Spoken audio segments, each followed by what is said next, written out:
चलिए तो मित्रों, आज मारधाड़ एक्शन से भरपूर हम पॉलिटी को बढ़ते हैं और पॉलिटी में कुछ ऐसे हम लोग टॉपिक्स को आज देखेंगे जिनसे एग्जाम में बहुत सारे प्रश्न बन सकते हैं और बने भी हैं। ठीक है, तो आज हमारा जो टॉपिक है वो टॉपिक का नाम है भारत के राष्ट्रीय प्रतीक। और ये इससे प्रश्न तो आते हैं लेकिन बहुत सारे पुस्तकों में ये देखने को आपको सिलसिलेवार देखने को नहीं मिलते हैं। ये देखने में जितना ही छोटा लग रहा है उतना ही ये क्या है, इम्पोर्टेंट है। और ये जो टॉपिक है इस बात को चरितार्थ करेगा कि देखन में छोटन लगे घाव करे गंभीर। तो जो लोग अब जुड़े हुए बढ़िया से जुड़ जाइए और ध्यान दीजिए क्लास में कि हम लोग का आज का टॉपिक क्या है। भारत का राष्ट्रीय प्रतीक, तो सबसे पहला हमारा राष्ट्रीय प्रतीक है वो राष्ट्रीय ध्वज तिरंगा है। ध्वज की लंबाई और चौड़ाई के बारे में बार बार पूछा गया एग्जाम में कि लंबाई और चौड़ाई को इतना रेशियो में होना चाहिए, तो 3:2। 3:2। देखिए कौन कौन सा क्वेश्चन पूछेगा। एक क्वेश्चन यहाँ से बन गया, एक क्वेश्चन यहाँ से बन गया, आपको शांति से देखिए। एक क्वेश्चन बन गया 3:2। अगर मैंने कि लंबाई, अगर लंबाई हम लोग का 6 फीट है तो चौड़ाई कितना कर 2 फीट होगा। एक अर्थ कम बेसी में हम लोग नहीं बना सकते हैं यार, समझ में। तो रेशियो 3:2 का नियम पालन करना होगा। तिरंगे की सफेद पट्टी के मध्य में गहरे नीले रंग का चक्र बना होता है। तो एक क्वेश्चन ये भी पूछता है कि तिरंगा में टोटल कौ रंग होता है? 4 गो रंग होता है। ढेर लोग 3 मार के आएंगे, ठीक है, होता कौ गो है? 4 गो। 3 रंगा प्लस चक्र का एगो रंग ले लो तो होता है ब्लू। ब्लू कलर का होता है, नीले रंग का, नेवी ब्लू पड़ जाता है करीब करीब। इस चक्र को सारनाथ में स्थित अशोक स्तंभ से लिया गया है। कहाँ से लिया गया है? अशोक स्तंभ से। अशोक स्तंभ का हम लोग का सारनाथ में है। और 22 जुलाई 1947 को भारतीय संविधान सभा ने, है ना, भारतीय संविधान सभा ने इसको अपनाया था। ये क्वेश्चन काफी इंपॉर्टेंट है कि भारत का जो भी हम लोग झंडा देख रहे हैं उसको कब अपनाया गया था। तो 22 जुलाई 1947 को सबसे पहले क्या किया गया, हम लोग इसको अपनाए थे। एक से पहले जो झंडा था वो झंडा में गांधी जी का चरखा था। जब गांधी जी के सामने बोला गया कि बापू हम चरखा पर से, सॉरी, झंडा पर से चरखा को हटा रहे हैं, तब बापू खिसिया गए थे। और हटाने के पीछे कारण ये था कि जब झंडा लहरता था तो उल्टा दिखता था चरखा, है ना, दोनों तरफ से समान हम लोग का नहीं था। तो चरखा के जब क्या लिया गया, चक्र को लगाया गया। चक्र दोनों तरफ से क्या होता है, बराबर दिखता है हम लोग को।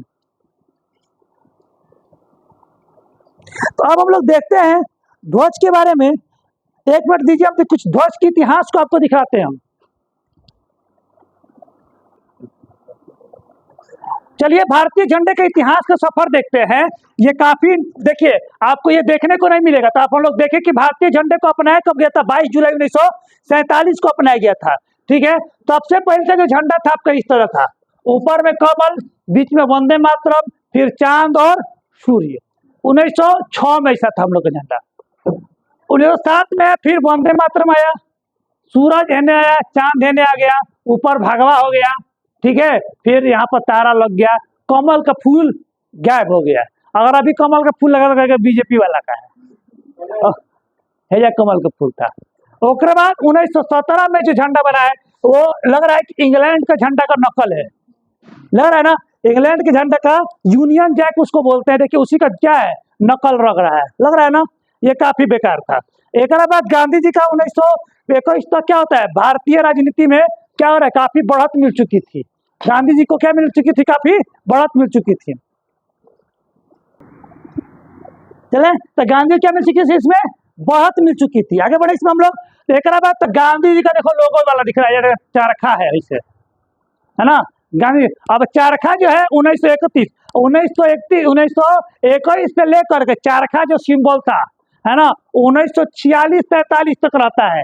उसके बाद 22 जुलाई को चरखा को हटाते हैं और यहाँ पर क्या लगाते हैं, हमारा प्रिय अशोक चक्र को यहाँ पर क्या करते हैं हम लोग, इम्प्लीमेंट कर देते हैं। ये चरखा की तरह लग भी रहा था, चरखा के चक्र को भी ले लिया गया और ये चक्र यहाँ पर इम्प्लीमेंट कर दिया गया। आगे समझ में। तो ये हम लोग का भारतीय झंडा का इतिहास था, शुरू से हम लोग का ऐसा झंडा रहा हमारे देश का। चले अब आगे हम लोग बढ़ते हैं, आगे बढ़ते हैं हम लोग।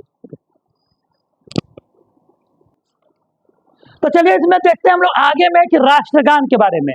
राष्ट्रगान का जो है हम लोग का है, मूल रूप से रविंद्रनाथ ठाकुर द्वारा मूल रूप से बांग्ला भाषा में लिखा गया है और संगीतबद्ध जो राष्ट्रगान है जन गण मन के हिंदी संस्करण को संविधान सभा ने भारत के राष्ट्रगान के रूप में 24 जनवरी 1950 को अपनाया था। कब अपनाया था ये क्वेश्चन पूछता है आपको, ठीक है। और ये भी पूछता है कि राष्ट्रगान किस भाषा में मूल भाषा में थी, तो ये थी हम लोग बांग्ला भाषा में, ठीक है। सर्वप्रथम 27 दिसंबर 1911 को भारतीय राष्ट्रीय कांग्रेस के कोलकाता अधिवेशन 26वें अधिवेशन में, है ना, इसको गाया गया था जन गण मन को। तो ये भी क्वेश्चन इंपॉर्टेंट नहीं है, काफी इंपॉर्टेंट, ये काफी बार पूछ चुका है कि जन गण मन को सबसे पहले कब गाया गया था। तो कोलकाता अधिवेशन 1911, है ना, और 26वां अधिवेशन था हम लोग का। ये आगे बढ़े। राष्ट्रगान में कुल कितने पद है बताओ। भविष्य अगर क्वेश्चन पूछ देगा एग्जाम में तो लड़कों से गलतियां ना होगा। राष्ट्रगान में कितने पद हम लोग का है, तो टोटल हम लोग का है 5 पद है, ठीक है। राष्ट्रगान के गायन की अवधि लगभग कितना है, 52 सेकंड है। कितना हम लोग का है, 52 सेकंड का टोटल। अच्छा से गाया जाता है। कुछ अवसरों पर राष्ट्रगान को संक्षिप्त रूप से गाया जाता है, इसे इसकी प्रथम और अंतिम पंक्ति है जिसे गाया जाता है हम लोग का। और ये कितना होता है, 20 सेकंड का। क्रिकेट का देखोगे मैच में ना, तो 20 सेकंड के करीब करीब होता है ना। पूरा होता है, कहीं हम 20 सेकंड का भी देखे हैं। स्लो शॉर्ट छोटा छोटा भी लोग गाते हैं तो 20 सेकंड का ही क्या होता है। क्रिकेट में खैर पूरा गाता है, और कहीं देखते हैं लोग कि शॉर्ट में भी 20 सेकंड में गा देता है। तो 20 सेकंड में सबसे ऊपर वाला और सबसे नीचे वाला पंक्ति 5 में से, तो टोटल होता है 52 सेकंड का। लेकिन संक्षिप्त पूछेगा तो कितना है हम लोग का, 20 सेकंड का। ये भी आपको क्वेश्चन बहुत अच्छा है, आपको संक्षिप्त और ये डिटेल। एक बार चलते हैं राष्ट्रगान के बाद राष्ट्रगीत, वंदे मातरम, है ना। तो बंकिम चंद्र चटर्जी ने संस्कृत में वंदे मातरम गीत की रचना की, इसे जन गण के समान दर्जा दिया गया है। यह गीत पहली बार 1896 में भारतीय राष्ट्रीय कांग्रेस के 12वें अधिवेशन कलकत्ता अधिवेशन में गाया गया था। और ये जो भारत में क्रांति, और ये ना क्रांति का ये गान था, गीत था, ये रग था, खून था। क्रांतिकारी इसको गाते थे और उनका खून में क्या था, उबाल आ जाता था इस गीत को गाने के बाद। किसको, तो वंदे मातरम को। इसे 24 जनवरी 1950 को राष्ट्रगीत के रूप में अपनाया गया था। तो राष्ट्रगान और राष्ट्रगीत दोनों को अपनाएंगे 24 तारीख को। झंडा फहरावे से 2 दिन पहले, कैसा लगन होता था स्कूल में, 2 दिन पहले हल्ला पहुआ याद कर लिया, झंडा फहरावे को सुना देना। वैसे ही 2 दिन पहले इसको ले लिया गया था, इला याद कर लो, इसी को गाना है। यह गीत बांग्ला भाषा में लिखित आनंद मठ के उपन्यास से लेते। ये भी क्वेश्चन पूछा है आपके एग्जाम में बहुत बार, ये एसएससी में बहुत बार क्वेश्चन पूछा है कि राष्ट्रगीत शब्द को, राष्ट्रगीत जो है हम लोग का, ठीक है, जन गण सॉरी वंदे मातरम, इसको कहाँ से लिया गया है, तो आनंद मठ से लिया गया। और आनंद मठ के रचयिता कौन हम लोग का, तो बंकिम चंद्र चटर्जी। कोई दिक्कत आप लोग को, सब स्लाइड समझ में आ रहा है बढ़िया से, आगे बढ़ते इसमें। चले आगे में देखते हैं कौची है, शेर है कि बाघ है कि तेंदुआ है, बाघ है। बहुत बढ़िया, बाघ लगा, चलते हैं। तो बाघ के बारे में हम लोग पढ़ेंगे। राष्ट्रीय पशु, भारत का राष्ट्रीय पशु कौन हम लोग का, बाघ है। सन 1973 में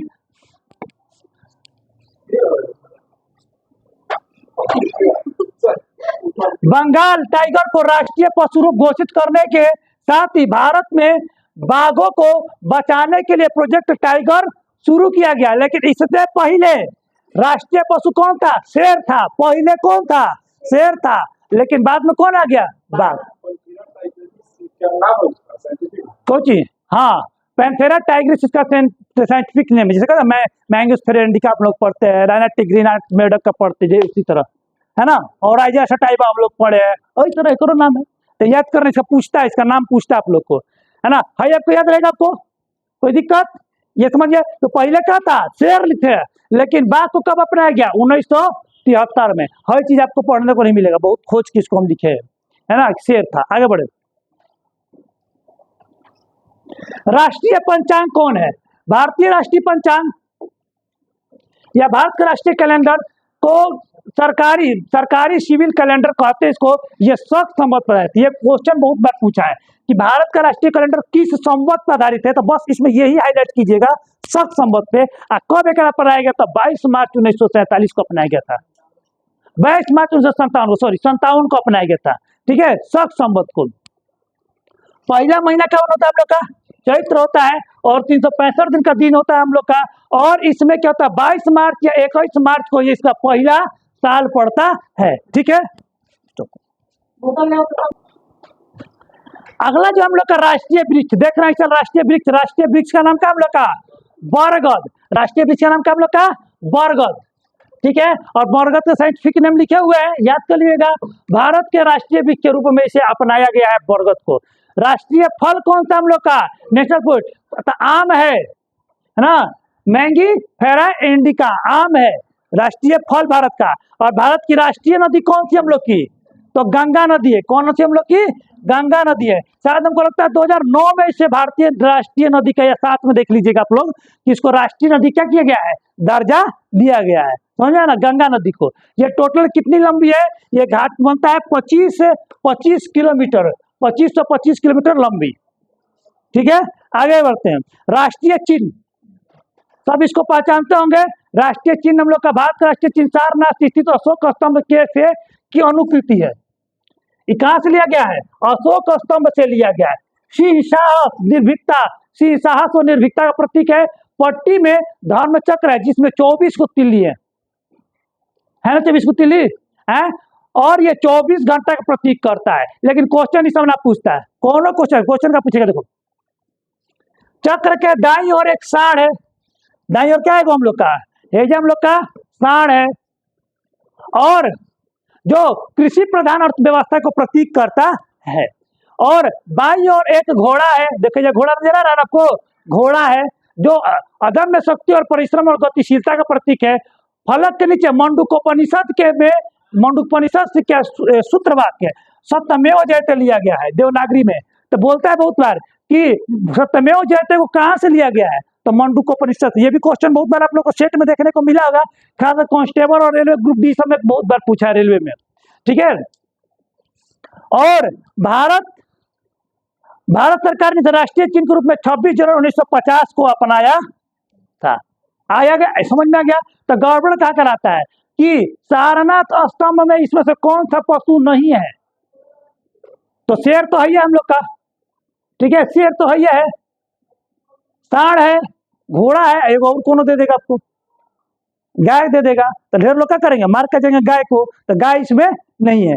3 जानवर का इसमें चित्रण मिलता है। शेर सबसे ऊपर है, सांड है, और यहाँ पर घोड़ा है हम लोग का। नीचे मंडूकोपनिषद में क्या मिला आपको?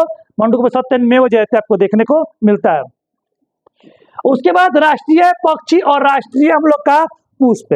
राष्ट्रीय पक्षी के रूप में किसे हम लोग? मयूर को बोलते हैं। मयूर को राष्ट्रीय पक्षी के रूप में कब अपनाए? तो 26 जनवरी 1963। ये सब डेट पूछेगा तो हाईलाइट करके याद कर लीजिएगा जितना भी आपको डेट बता रहे, क्योंकि राष्ट्रीय जो प्रतीक है उसको कब अपनाया गया है ये आपको एग्जाम में बहुत इंपॉर्टेंट पूछ सकता है। वन एवं प्राणी मंत्रालय सुरक्षित 1972 के अंतर्गत मयूर को पूर्ण संरक्षण प्रदान किया गया कि अगर बेटा गलती से भी मोर को मार देंगे तो भारत सरकार मार के तुम्हारा फरवरी बना देगा। समझ में ना, बहुत भयंकर केस चलता है मोर मारने पे, है ना। इसका नाम क्या है? पाओ क्रिटेस्टस इसका नाम है। अगला है राष्ट्रीय फूल, कमल का फूल, है ना। भारत का राष्ट्रीय पुष्प है। यह पवित्रता, उपलब्धि एवं लंबे जीवन और अच्छे भाग्य का प्रतीक है। कौन हम लोग का? कमल का फूल। राष्ट्रीय विरासत पशु किसे घोषित किया? ये भी क्वेश्चन बहुत इंपॉर्टेंट है। तो राष्ट्रीय विरासत पशु किसे घोषित किया गया? तो एशियाई हाथी को। एशियाई, ये क्वेश्चन आपको बहुत इंपॉर्टेंट है कि भारत का राष्ट्रीय विरासत पशु कौन सा हम लोग का? तो एशियाई हाथी। हाथी देखा है तू लोग ना? अब अगर फोटो नहीं लगा तो मत खींच जाना कि हाथी का फोटो ना है, हाथी का फोटो देख लेना, ठीक है ना। मोर हम लोग को जल्दी देखने को ना मिलता है ना। हम लोग को हाथी नहीं देखे, हाथी देखे हम लोग तो हाथी का फोटो न लगाए। राष्ट्रीय मुद्रा प्रतीक चिन्ह, भारतीय राष्ट्रीय मुद्रा में, हाँ देखो, हाथी को कब राष्ट्रीय पशु घोषित किया गया? विरासत पशु। राष्ट्रीय विरासत पशु मैंने विरासत के रूप में, अब जाओगे साउथ में कर बड़ा वैल्यू है हाथी का, है ना। तो विरासत पशु घोषित किया। राष्ट्रीय पशु तो नहीं घोषित कर सकते थे, इसलिए क्या किया? राष्ट्रीय विरासत पशु घोषित किया गया इसको। अब मुद्रा पर चिन्ह देखो, ऐसे देखा तो लोग इसको कब अपनाया गया? तो 15 जुलाई 2010 को इसको अपनाया गया। और डॉलर, यूरो, पाउंड और येन की तरह भारत का भी अपन क्या, अपन मुद्रा का एगो चिन्ह है। जैसे डॉलर का चिन्ह है जैसे कटल एस, वैसे का हम लोग का भी क्या है? आर है, फटल आर बीच से।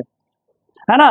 यह रुपए का नया प्रतीक देवनागरी की लिपि आर और देवनागरी की लिपि र और अंग्रेजी की लिपि आर को मिलाकर बनाएगा। देखोगे तो कैसा लगता है, इसको ऐसे लिखा गया है, लगता है कि आर है, और लगता है क्या हम लोग का आर है, और हम लोग का ये क्या है, हम लोग का ये देखने से हम लोग का लगता है कि र को काटा भी गया है। इस प्रतीक का डिजाइन कौन किया था, ये भी बहुत बार आपको पूछा गया है। तो डी उदय कुमार ने क्या किया है, इसका डिजाइन तैयार किया है।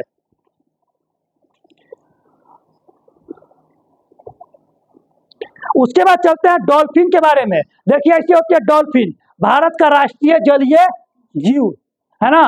ये मीठे पानी का डॉल्फिन है, इसे 2010 में इसको अपनाया गया। हाथियों को 2010 में अपनाए गए थे, डॉल्फिनों को 10 में अपनाया गया।